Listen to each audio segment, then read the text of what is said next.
Salut à tous et bienvenue dans cette nouvelle vidéo où on va aborder un sujet qui me touche particulièrement comme 2 à 2,5 millions des Français, la dépression saisonnière. Qui d'ailleurs ne devrait pas du tout s'appeler comme ça. Pour être propre sur le plan sémantique, on devrait parler de troubles affectifs saisonniers. Avant d'aller plus loin, je vous rappelle que tout ce que je fais sur cette chaîne YouTube est complètement bénévole. Alors si ça vous plaît et que vous voulez me soutenir, je vous invite à vous abonner, à mettre un like sous cette vidéo et à mettre un commentaire dans l'espace dédié en dessous. Ça m'aide vachement pour le référencement YouTube et la diffusion des informations. Alors, la dépression saisonnière, qu'on devrait du coup appeler trouble affectif saisonnier, c'est tout un panel de symptômes qui apparaissent surtout lors des mois d'hiver. Ces symptômes, ils associent manque de motivation à faire des trucs, on a envie de rester chez soi, rien faire. Modification de l'appétit, où on va avoir tendance à vouloir manger beaucoup et plutôt des aliments plutôt gras, plutôt salés, pas franchement des fruits et des légumes, genre brocoli vapeur. Et puis à vouloir un petit peu plus, voire beaucoup plus, dormir, rester sous la couette. La première personne à en avoir parlé, officiellement, c'est un psychiatre américain, enfin né en Afrique du Sud, mais qui a exercé beaucoup aux États-Unis, qui s'appelle Norman Rosenthal. Et Norman Rosenthal, quand il a déménagé au début des années 80 de son Afrique du Sud natale à New York, il s'est rendu compte que ses affects, son envie de manger, son envie de faire des trucs, son envie de dormir, étaient vachement modulés par la météo, qui n'est pas du tout la même à New York. Il s'est intéressé avec ses équipes à la question et ils ont créé un questionnaire qui s'appelle le SPAQ, S-P-A-Q, dont je ne vous ferai pas l'affront de faire la prononciation anglaise complète. Je mettrai le nom dans la description et vous le lirez comme vous voulez. Donc le SPAQ, c'est un questionnaire qui contient des items du genre quel mois de l'année êtes-vous le plus en forme? Quel mois de l'année avez-vous tendance à prendre du poids? Quel mois de l'année avez-vous la meilleure humeur? Il y a toute une liste de questions et donc, vous l'aurez compris, des réponses qui vont être modulées en fonction des mois de l'année. Il va y avoir un score par mois et on peut être capable de diagnostiquer en fonction de la différence entre les bons mois et les mauvais mois les patients qui sont atteints de troubles affectifs saisonniers. Alors, ce trouble affectif saisonnier, à cause de quoi il est dû? Eh bien, pour comprendre ce qui dysfonctionne, il faut que je vous explique comment ça fonctionne. Alors, pour vous expliquer simplement, le cycle veille-sommeil, il est régi chez l'humain par un noyau qui s'appelle le noyau suprachiasmatique. Il s'appelle comme ça parce qu'il est situé au-dessus du chiasma optique. Et le chiasma optique, c'est une zone de convergence des nerfs optiques qui est située dans le crâne, à peu près en arrière des yeux. Donc au-dessus de lui, il y a un noyau suprachiasmatique, il est tout rikiki, il fait à peu près 20 000 cellules, c'est vraiment pas grand-chose, et il est alimenté en information par les cellules ganglionnaires de la rétine, qui sont des cellules qui sont capables de repérer s'il fait jour ou s'il fait nuit, en gros l'intensité lumineuse, et qui sont capables de transmettre cette info via une protéine qui s'appelle la mélanopsine. Et cette mélanopsine, en fonction de si elle est activée ou non par la lumière, elle transmet un influx jusqu'au noyau suprachiasmatique.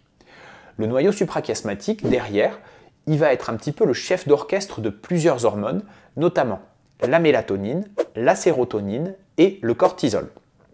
La mélatonine, vous en avez déjà entendu parler, et certains ou certaines d'entre vous en ont peut-être déjà pris.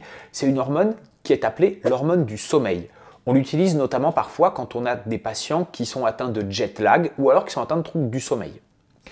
Cette mélatonine, elle a tendance, lorsqu'elle est bien présente, bien sécrétée, à favoriser l'endormissement. La sérotonine, elle, c'est l'hormone du bien-être, l'hormone du bonheur.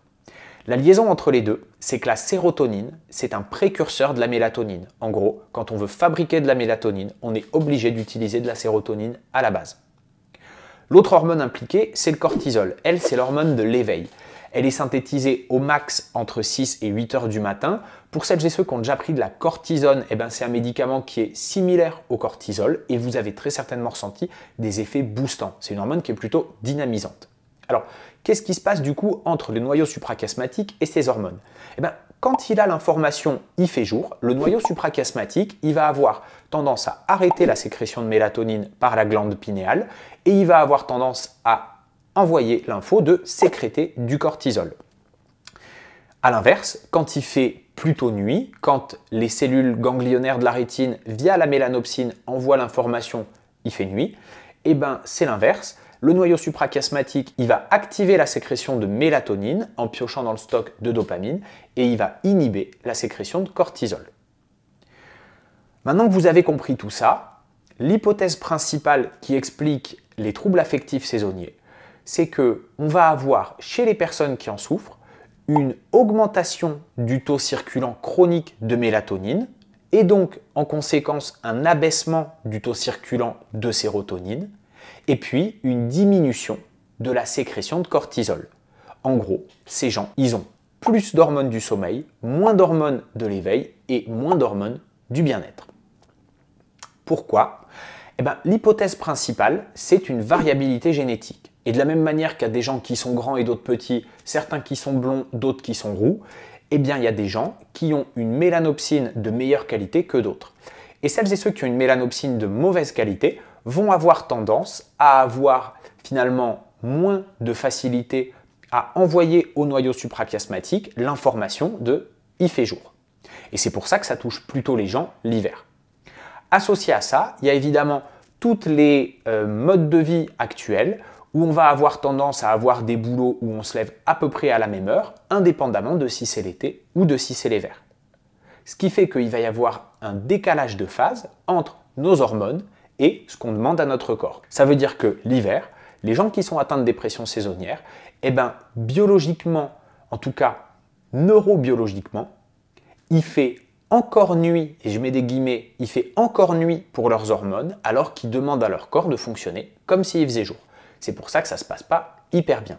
Et la raison pour laquelle ils vont avoir tendance à plus avoir envie de dormir, eh ben, c'est cette augmentation du taux circulant de mélatonine et cette diminution du taux de cortisol.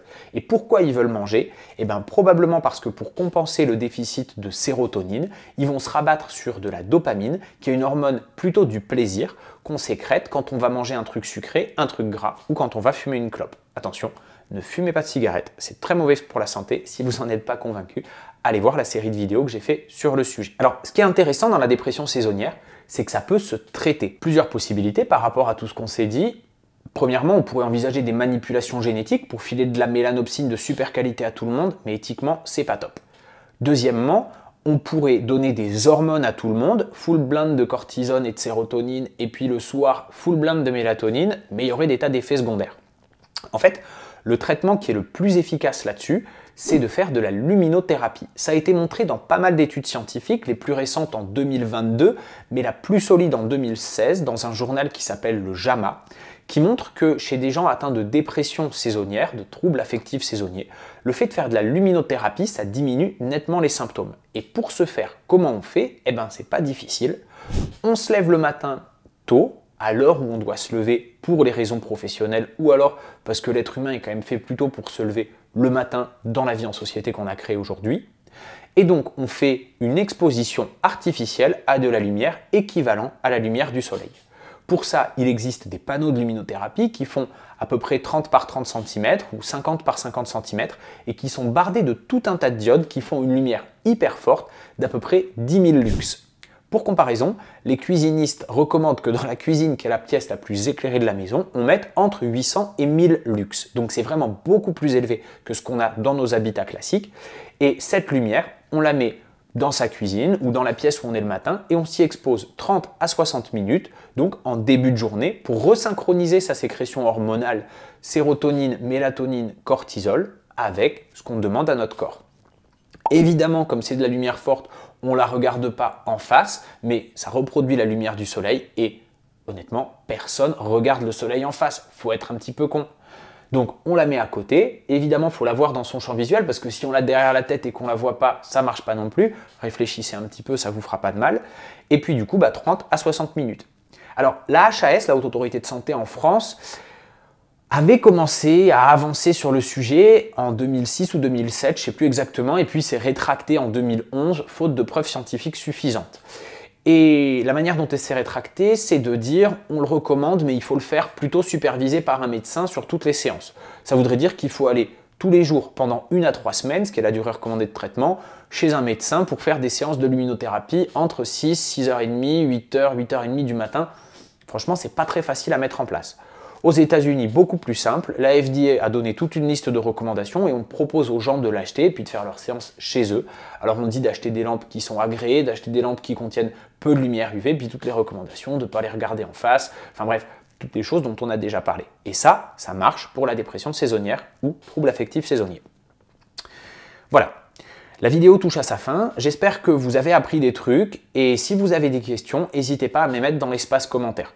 Je vous rappelle une nouvelle fois que je fais tout ce travail de vidéo et d'information scientifique et médicale bénévolement, ça me fait plaisir de le faire et si ça vous fait plaisir de le recevoir, n'hésitez pas à me soutenir en likant, en mettant un commentaire et en vous abonnant à ma chaîne. Et puis, si vous ne savez pas quoi commenter, mettez Alaska, parce que l'Alaska, c'est la zone du monde où il y a la plus haute prévalence de troubles affectifs saisonniers.